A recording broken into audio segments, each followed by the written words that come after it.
This morning, our lesson is, I believe, number 5 in the series of stewardship. We've covered giving, principles on giving, particularly to the local church. Last week, we talked about spending and how we can spend wisely as Christians. And one of the key factors there, one of the key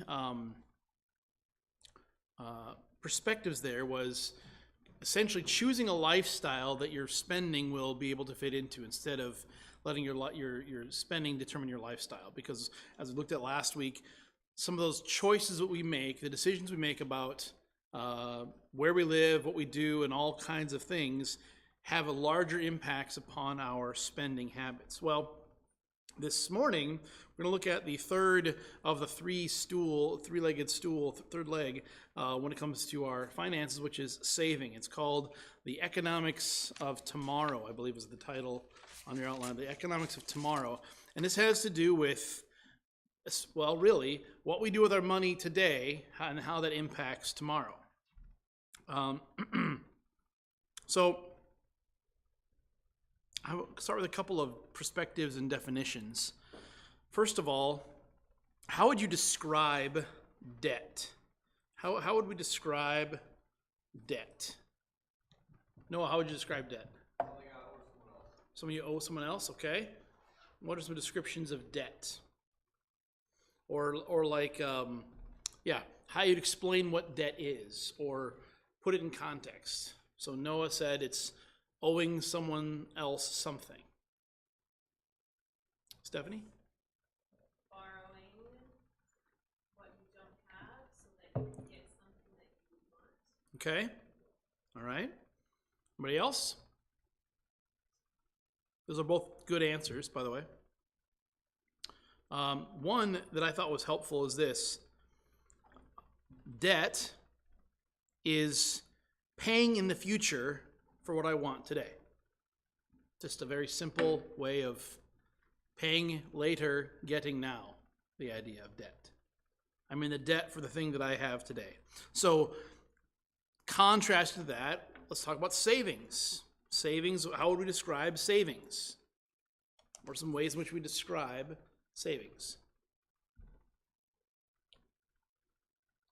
Yes. Saving today so that you have in the future. Okay. That's a very good. You were always a teacher's favorite, weren't you, in class, weren't you? I believe it. Any other answers? But not quite. It's not about it's about paying today for what you'll have in the future. Debt is about paying in the future what I'll have today.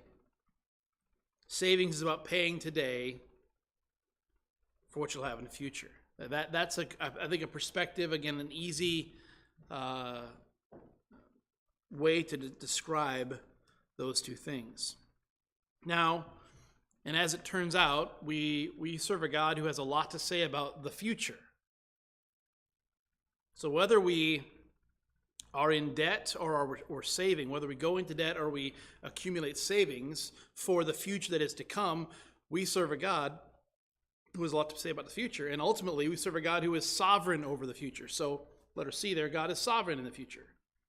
So, when it comes to our debt, when it comes to our savings, ultimately we need to understand them and look at them in the perspective of it's all under God's sovereign timing, and God is sovereign over the future, which should not give us a cavalier, lackadaisical attitude about debt or savings, but it should help us to, whether we save or go into debt or whatever it might be, how we manage life, doing so with the perspective that God is sovereign, God is over all. Proverbs, someone volunteered for me to read Proverbs 20:25. Someone volunteered to read that for me? Thank you, Hannah. I see that. Oh, Peter raised his hand. He actually raised his hand. I was going to call on Hannah. But Peter, you saved Hannah, so she will give you a high five. Never. So, Peter, if you go ahead and read Proverbs 20:25 for us. It is a trap for a man to say rashly, it is holy, and after the vows to make inquiry. Okay? What do you what does that mean, and how might that have to relate to wisdom when it comes to savings or indebtedness? It is a trap for a man to say rashly, "It is holy," and after the vows to make inquiry. What does that mean, and how does that apply to the subject of savings or indebtedness? Any thoughts? It sounds like you do something quick without giving any thought to the consequences. Right. It is a trap for a man to do something quick, to act rashly without thinking about the follow through. Jesus speaks about this, in the New Testament. Don't start, before you go to war, make sure you figure out if you can win the war. Before you start building a building, make sure you can finish it. That's the same principle there. So how does that then, obviously, how would that apply to the issue of savings or indebtedness? If the concern is to rashly do something without thinking is folly, particularly when it comes to indebtedness, to rashly make a purchase and then see how you can afford it, or then to ask the Lord to provide for it, is a folly. In other words, it's not wisdom, or it's not spirituality or spiritual to act impulsively and then to think about consequences or the logistics necessarily. It's ignorance in that regard isn't bliss, it is foolishness. It's wise to consider the future, and it's folly not to. That doesn't mean perfectly consider. Doesn't mean if you consider, you're always going to come up with the best answer in all circumstances, because obviously we won't be able to know all the factors and be able to always come up with the best answer. But to strive to consider and be wise before you make a vow, make a purchase, whatever it might be, is wisdom. Some people think that, Jesus in Matthew 6 commands us not to be anxious about tomorrow. Some people choose to apply that by just not thinking about tomorrow. They're just going to live and not even care about tomorrow because, hey, you know what? I'm not even going to consider saving for retirement or saving for a new car or whatever else. I'm just not going to worry about it. And then when tomorrow comes, they are in a position of significant difficulty that may or may not have been mitigated by a wiser planning for the future. In other words, you can plan for the future without being anxious about it. You can plan, and you ought to be wise in preparing for the future without being anxious about it. Being anxious about the future when it comes to finances is watching that stock market tick down, or watching the balance on the 401k kind of take a hit, or whatever it might be, and having your world completely wrapped around by that. I remember years ago, 2016, I almost never plan a sermon like months in advance. But in November 2016, I'd planned to preach a sermon about God being in control, because it was a pretty contested election, if you can remember that far back. And I planned it and wrote it all well in advance, because the truth was the truth, regardless of who won and which side won. And one of my applications from that was, if your preferred candidate won and you are elated, you may have misaligned priorities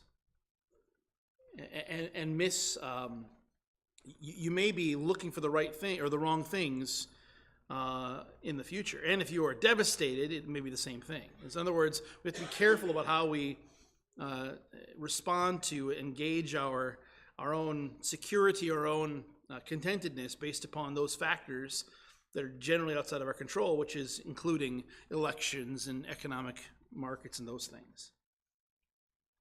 So we are to grow in our understanding, I think, as Christians, of how God wants us to think about the future, including how we are to think about when it comes to money. And again, I think we often feel burdened about financial issues looking towards the future, particularly with, like in modern days, inflation and all kinds of economic it can be a lot that can cause us anxiety if we're prone to do that. We have to walk that fine line between focusing on and trying to figure all the things out and being anxious about it, and just not caring at all, not thinking about it, and walking through ignorant. We have to be careful, because we know that we don't control tomorrow. We're not promised tomorrow.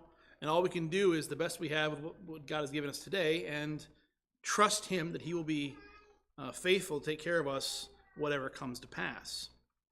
But again, God is sovereign over the future. So this is an important principle to remember when we're thinking about debts, we're thinking about savings, in all of life, particularly in finances, to remember that it is God's future. So, number 2, speaking about debt, this is, I think, a good way to think about it, or a helpful way. Debt is mortgaging your future. You're putting a mortgage on your future, putting a lien on your future, an obligation on the future that you will have to pay back. Debt is a future tax upon your income. So the question, it sounds really bad, but so a question is, what's the purpose of debt, or what is the benefit of debt? Why would someone even consider going into debt? What are some reasons? Tom, I see that hand. House, okay. It would be great if we could save up enough money in after 4 years of high school or 4 years of college to then buy a house. But that's just not the way it is. It costs a lot of money. So debt is the vehicle to be able to allow you to buy expensive houses or any house, because all housing is expensive. Okay? Someone else. What's that? Medical bills. Yeah. We know one of the blessings of our place and history and location is we have generally access to medical care. And then the grim reaper of the medical system is the bills that come due that are often more than we imagined, and insurance covers less than we hoped. Saving for medical bills, okay? What else? What's another reason, or indebtedness, when it comes to medical bills or house? What's another debt? Why might that be a thing to consider? Starting a business, right? Starting a business. If you want to start a business, you might not have the capital to do all the things you need to do. Debt to begin a business is a tool to get off your feet, or get on your feet. Actually, microloans are a way in which I know over the course of the last several decades have been particularly helpful in helping communities in not first world places have businesses where people can actually start and become economically sustainable from that kind of debt. So mortgages, car loans, potentially depending upon situations, education might be a reason to consider debt. Again, in our current economy, that's the way it is. Now the question is, does God forbid being in debt? Well, to answer that, I have a list of verses here that we won't look through because I think we'll run out of time if we do. Where the Lord has stipulations on lending. So like, for instance, in Exodus 22, it says this: if you lend money to my people, to the poor among you, you are not to exact or act as a creditor to them. You should not charge them interest. Or usury is the picture there. In Leviticus 25, do not take usurious interest from him, but revere your God, so that your countrymen may live with you. You should not give him your silver at interest, nor your food for gain. So there was in Israel a requirement to not charge usury to Jews in loaning, but there was a reason to potentially be indebted to someone else. Now, one of the chief reasons, one of the chief examples, is often the case where an Israelite or a person, even outside of Israel, might sell themselves into state of servitude, because the options are servitude and survive, or stay by myself and die. Those are and you would then be indebted to your the person who then own or who'd own you for that time frame. You would sell yourself out to them higher, for their care for you. And in the scriptures, there's the year of Jubilee when debts are canceled, slaves are released. So there was this time when those who had to do that for reasons of survival would be have their lands restored and have their freedom restored, those kinds of things. So there are reasons potentially that indebtedness is necessary, and those who would loan or be those who are creditors are given particular regulations. Jesus says in Luke 6, love your enemies and do good and lend, expecting nothing in return. And your reward will be great. You will be sons of the Most High, for he himself is kind to ungrateful and evil men. Lend, expecting nothing in return, though you may receive a return from those whom you lend. And then even in the parable of the talents, the master says, you should have at least, even if you didn't go out and double the stuff I gave you, you could have put it in the bank and even had interest on that. That would have been a good thing. And again, the picture is that in the economy of Scripture, there is nothing inherently sinful about borrowing or about lending. The issue is how we do those things. We have to remember, though, that we'll come to it in a minute here, but the reality of the situation is the lender is a servant, the borrower is servant to the one who lends. So we always remember those dynamics. Paul in Romans chapter 14, I believe it's Romans chapter 12 actually, we're to owe nothing to anyone except for love. We're to give custom is due. We're to give essentially our obligations, those whom is due, but to owe nothing, to have no outstanding debts to one another except to love. So again, I think the answer is God does not forbid borrowing, but there must be wisdom in borrowing. So the question is, how do we figure out what borrowing, whether it's going to be sinful or not? Well, there's a couple of factors that might be important to consider as we think about any type of getting into debt. Borrowing can become sinful when we wrongly presume upon God to provide for us, like we read in Proverbs. If we make a vow and then we ask him to provide for that without in a rash way of having gotten over our skis, as it were. In other words, trusting God for something he's not promised us or not provided us the means to acquire is likely sinful. Acting impetuously is not necessarily the same. Is not the same as acting in faith. It's often an example of tempting or putting God to the test. We cannot manipulate God to do what we want him to do. We have to be careful of that. It's also presuming upon God for our debt. If we, and we just kind of get into debt kind of haphazardly or flippantly, ignores God's sovereignty over the future. We need to be careful that we don't have this presumption that things are going to be okay because they always have been. It's always been okay, and all these things. We need to be careful that we're not to operate as if tomorrow's going to be the exact same as today. That's the same attitude that the unbeliever has. We have the perspective of eternity, and we ought to say always, if the Lord wills, we'll do these things in the future, and always keeping his provision and his sovereignty front and center as we think about our finances. So there's dangers in borrowing potentially, but there's also wisdom in borrowing. Again, borrowing is permitted. I thought this was helpful in the curriculum. With Christian liberty, we have the freedom to borrow for different things, depending upon circumstances and needs and desires. It said Christian liberty allows the opportunity for Christian stupidity. I mean, we have the freedom to make bad choices. Freedom as in, not that it's good, as in we do that, and we can essentially find out our foolishness sometimes too late, as it were. Again, we have, there are good reasons to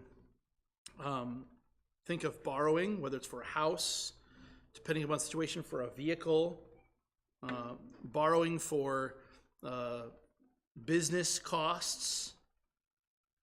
So many of us, I think, see the benefit of borrowing money and even the need to be able to do that depending upon the circumstances.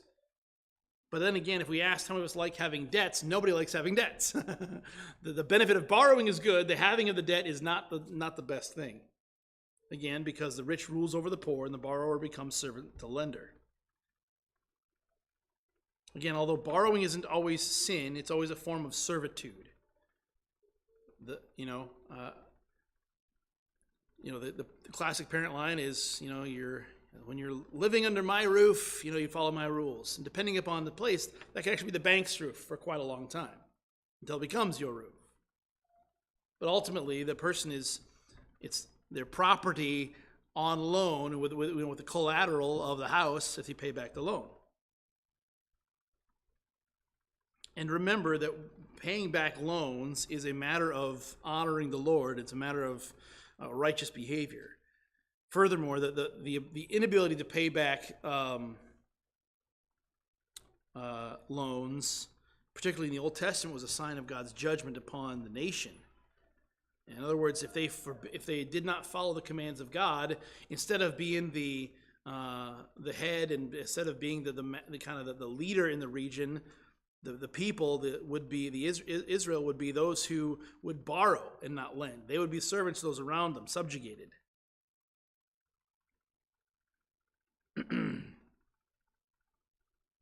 Now, so I've talked about debt as a mortgaging the future.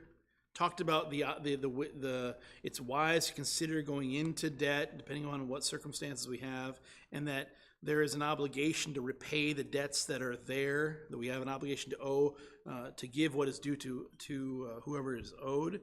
And as I think it's a caveat to say this, it's important to remember that borrowing on any level is ultimately a moral issue. And if borrowing on any level essentially means have now, pay later, that goes for everything from our home. It goes to all the way up to our geopolitical issues of governments and spending. It's a moral issue. It also has to do with, even though, and as some do, as myself, if you your monthly, your weekly budget, all you do is you spend on a credit card, you pay the credit card off each month. It's essentially the same transactional nature as if you're using your bank account every time. But until that check from the bank account goes, you're still in debt for those things. So it's a moral issue that is not to be taken lightly. And there are various opinions, various encouragements about how to manage home budgets and those kinds of things. Dave Ramsey, I believe, essentially says credit cards are a no-go for Christians, period, end of story. And so, again, there's different philosophies there, but ultimately every area of any kind of indebtedness is a moral issue that we need to be careful.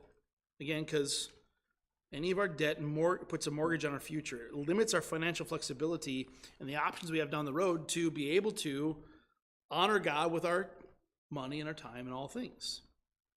Furthermore, debt impacts relationships. How could a debt impact a relationship? How could debt impact a relationship?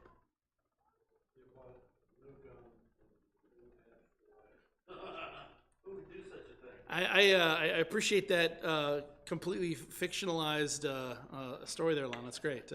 So, a large purchase without telling your spouse. Okay? No. I know that's typically a lot of marriage problems come from money problems too. So being that includes share the marriage, which is really includes a lot of other factors. Yeah. getting into debt while married can cause strain, but also bringing debt into a marriage can be a significant strain on a relationship. I just remember back when we were young and at Christian college, generally if boy met girl at Christian college and they went through the 4 years of Christian college, boy might have been planning for, to be able to pay off his loans in an amount of time, which could be good. But then boy marries girl who also has that, and the loans are doubled, and the income might not be as great as he thought, and that's a significant burden upon the family. Not insurmountable necessarily, but a significant impact upon relationships. I remember it was 5 years ago. A friend from college had said he is now down into the sub $10,000 loans for his schooling from college and grad school for he and his wife. That's nearly 20 years after graduating college. That's a long, long time to be now under the $10,000 thing, which was significant. So, I mean, it's a significant burden that would impact your ability to buy a home, to get a loan, to do any kinds of things. So it would have significant relational life issues.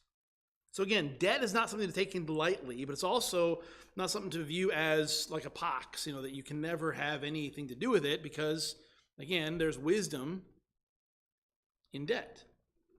Now, here's an interesting thing. This is not for us, so I can talk about it now. But thinking about church building projects, by God's grace, He provided all of the funds we needed for our projects, and we are blessed by that. But most churches don't have that same experience.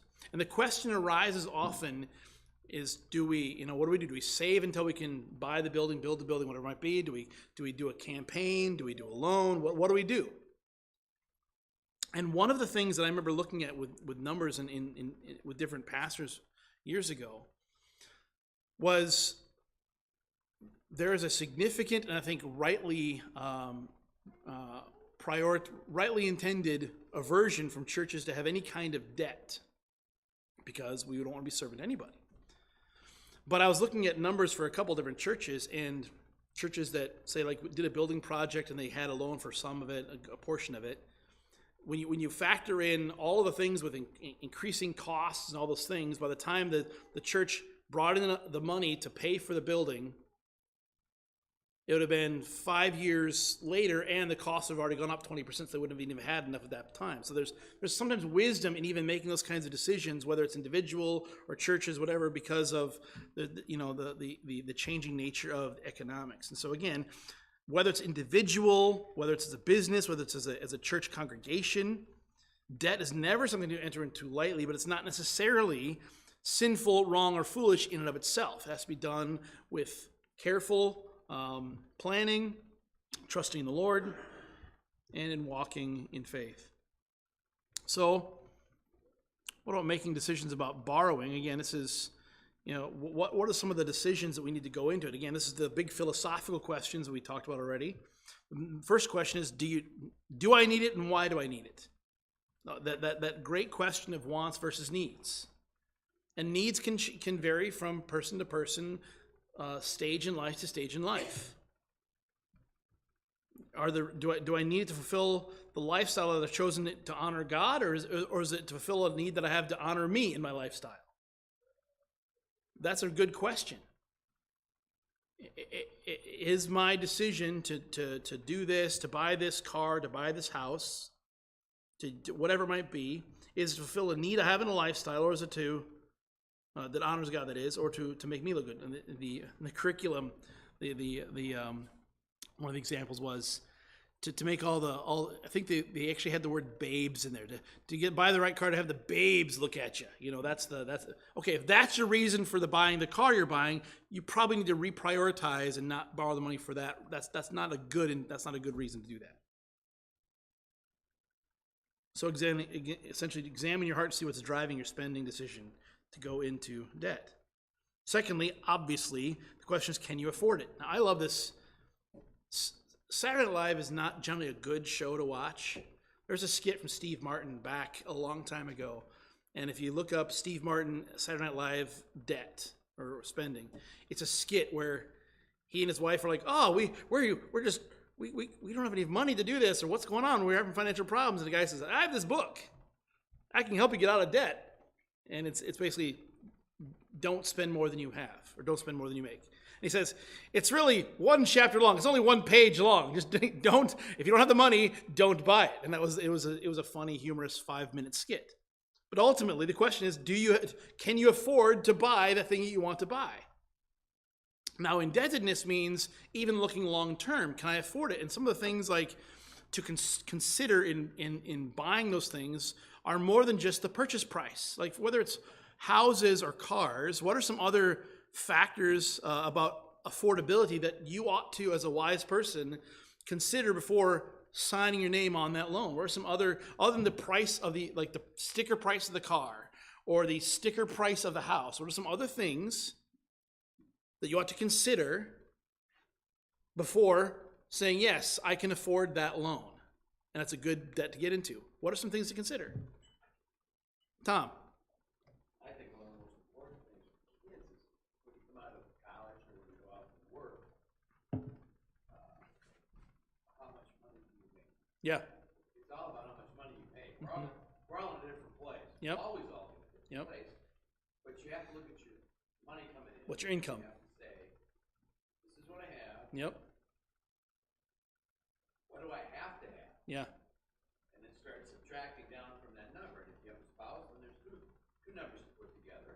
Yep. But then you also have to look at down the road, what if you have kids or, something happens. The future costs of the expenses. Change those two incomes.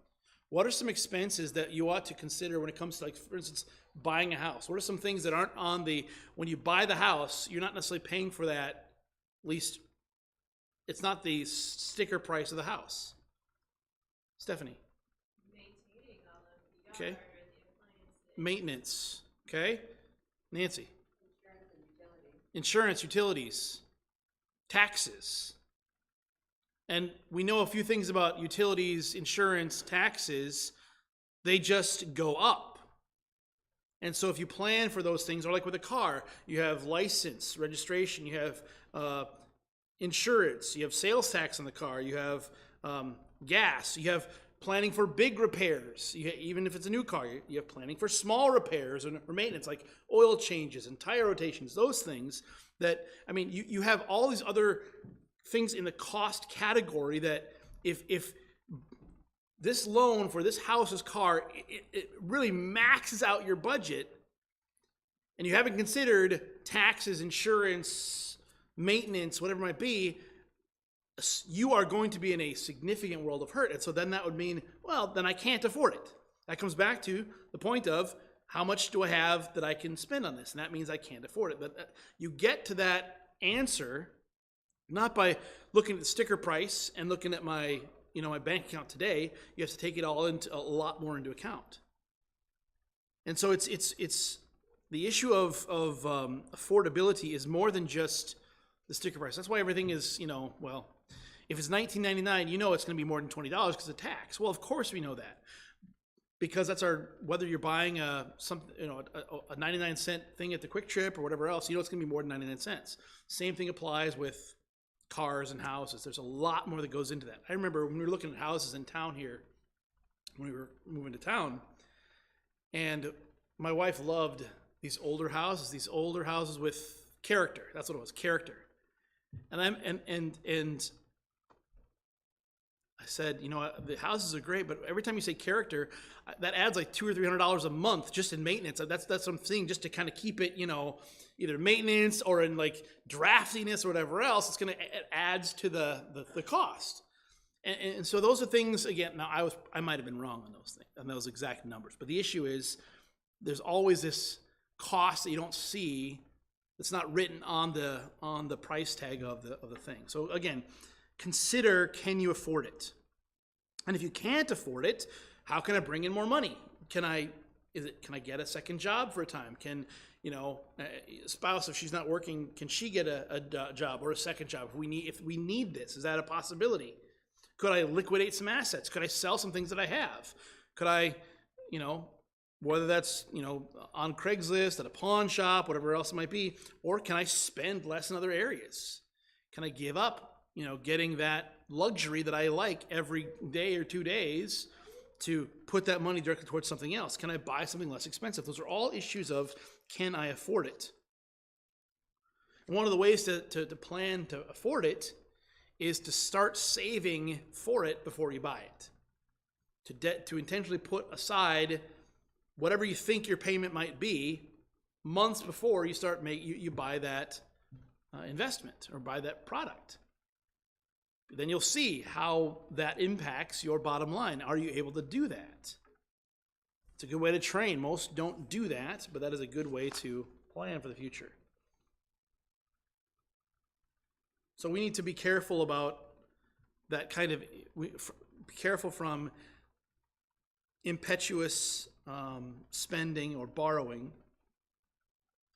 Be patient so that we can think clearly, think carefully, make wiser decisions for our when we do go into debt.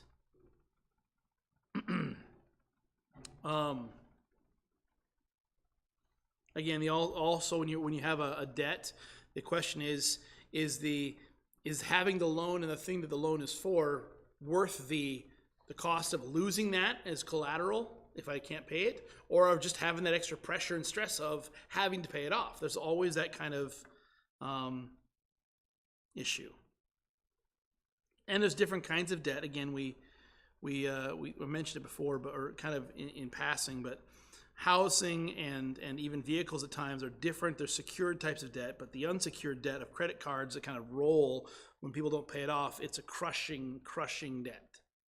One of the worst habits that young people can get into is to spend on a credit card and say, I can pay the minimum or less than the full balance. That is a dangerous and crushing habit to get into. Now, there are times in life when you may not be able to pay the entire balance because in the providence of God, things occur that are outside of planning and your availability. That having a rolling credit card balance doesn't mean you've been sinful or you've been unwise. It may mean that God in his providence and grace has brought about a circumstance that you had the ability to pay for the credit card at the point in time so you could have that thing done, that furnace replaced, that car fixed. And now you've got to work hard to pay that off. But most consumer debt is the TV, more often the stuff that I don't need, the eating out, the whatever else that just kind of rolls onto it, and then it's crippling. We've had friends who've had, even as young people in the 20s, just crippling credit card debt. It's an issue of sinful choices that need to be corrected most often. Thirdly, when it comes to making decisions about borrowing, have you sought counsel? In general, seek counsel. Ask those who not only are wise with money, but also generally have the right perspective on life and God. Ask a mature Christian brother or sister, likely someone who's maybe in a different stage of life than you, who can give you some wisdom. Don't be like Rehoboam and only ask your friends who are your age. Listen to the advice of your elders. But also your elders can be wrong too sometimes. So you need to keep that in mind and weigh carefully those decisions. So now living in debt, again, we have to be careful. If you're in debt, the obligation is to strive to get out of debt as quick as possible, because we're servants to those to whom we owe, and we need to again strive to not owe anything to anyone except for love.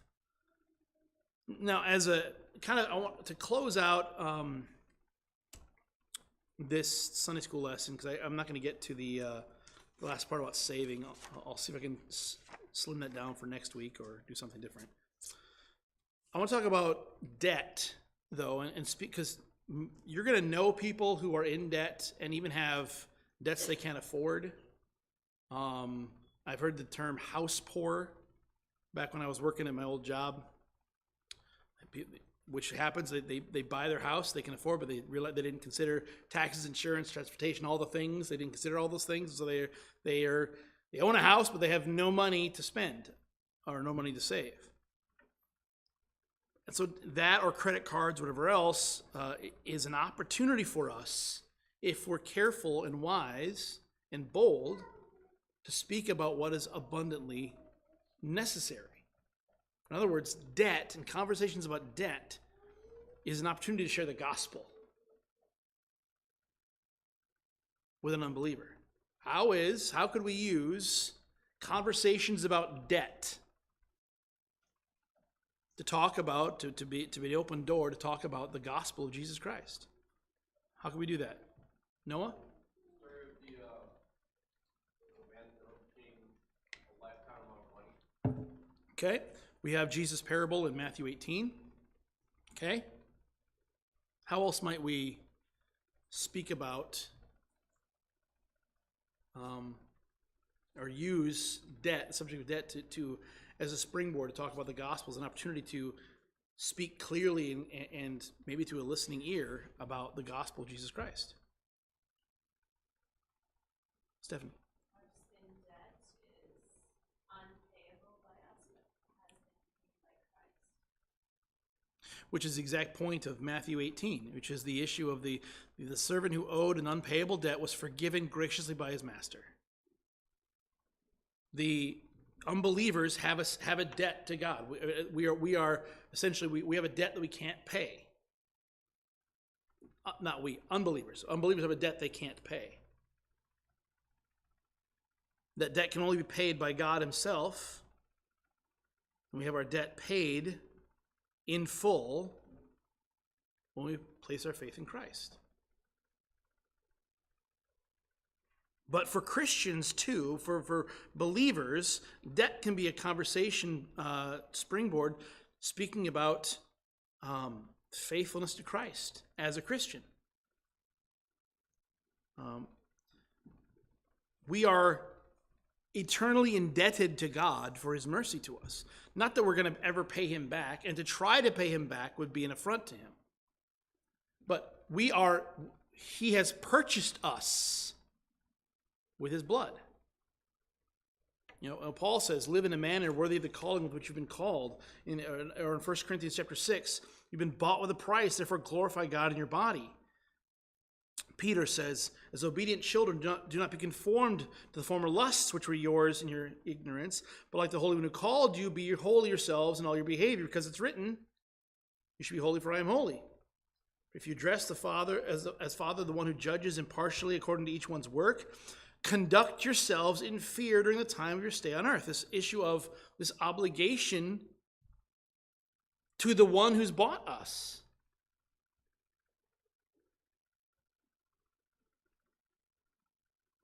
So we have this opportunity when we speak about, again, debt is crushing more people than we probably realize.